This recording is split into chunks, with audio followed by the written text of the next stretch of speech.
Quand tu te retrouves au chômage pour la première fois de ta vie, au début t'es super content. Ça te donne le temps de faire des trucs que t'as jamais pu faire avant, comme te lever tous les matins à 14 h et ne rien faire du tout. Si ça par contre j'ai déjà fait au lycée en cours de maths. Et quand on te demande ce que tu fais dans la vie, bah ça fait franchement pas rêver quoi. À moins d'avoir un charisme naturel tout simplement. Et sinon, tu fais quoi dans la vie? Je suis actuellement chômeur, ce qui m'amène à pas mal voyager entre les ACDIC et la NPE. Bon, c'est pas tous les jours facile. Waouh! En voilà un homme. Oh oui, j'aime quand tu me parles comme ça. Ouais, je sais. Pipo, tu nous remets 2 verres d'eau? C'est pour moi. Waouh! En voilà un homme qui a du charisme. Et très vite tu te cherches des occupations comme faire du sport. Et ton premier réflexe c'est de t'inscrire dans une salle de muscu. Mais tu n'y retournes jamais. Et tu te dis que le sport à la télé c'est quand même beaucoup plus sympa. Et un peu moins fatigant. Un peu. Qui ne saute pas n'est pas l'honneur.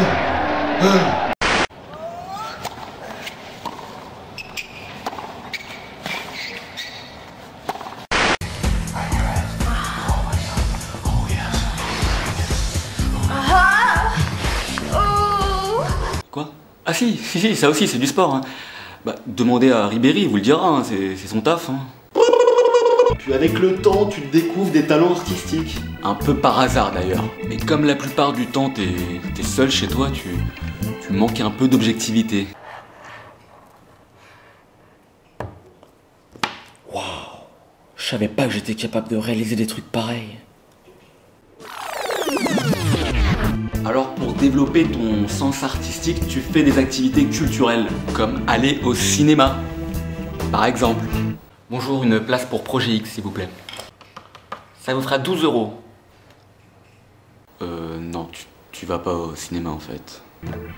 C'est à ce moment-là que tu te dis, tiens, faudrait peut-être que je me trouve un taf. Le problème, c'est qu'avant, avec un bac+12, tu pouvais faire président de la République. Maintenant, tu touches même pas un SMIC. Hein. Et naturellement, tu deviens un peu flemmard. Comme lui. Tu te mets à appliquer cette technique universelle qui consiste à dire je ferai ça demain. Tu fais de la procrastination, quoi. Et ça marche pour tout. Ça fait quand même 3 jours que je me suis pas lavé. Bon, je ferai ça demain.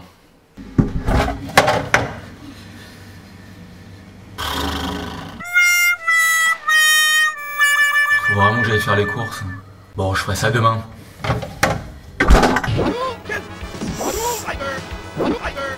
En fait, mec, t'as vu le nouveau jeu là, Skyrim? Ah, il est bien là? Ah, il est trop puissant quoi. Eh mec, va l'acheter hein. Je peux pas jouer tout seul.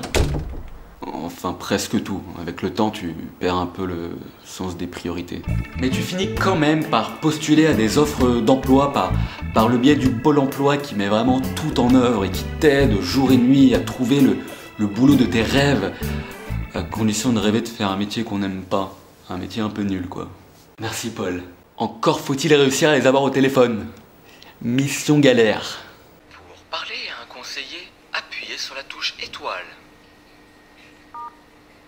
Pour confirmer, appuyez sur dièse. Composez à présent le générique des Simpsons à l'aide de votre clavier.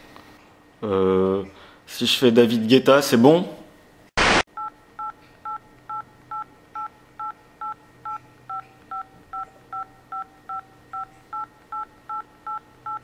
Jusqu'au moment où, ça y est, c'est le grand jour. Tu viens d'obtenir un entretien d'embauche. Qui dorment ici? Excusez-moi. Bon là, il y a 2 pièges à surtout éviter. Le premier, c'est de se réveiller le matin. C'est pas évident quand t'as pris l'habitude de te lever à 14 h du mat tous les jours. Et puis il faut montrer que t'es à l'aise, que t'as de l'assurance, que t'es un mec qui a peur de rien, que t'as une quéquette qui part de là et qui arrive là.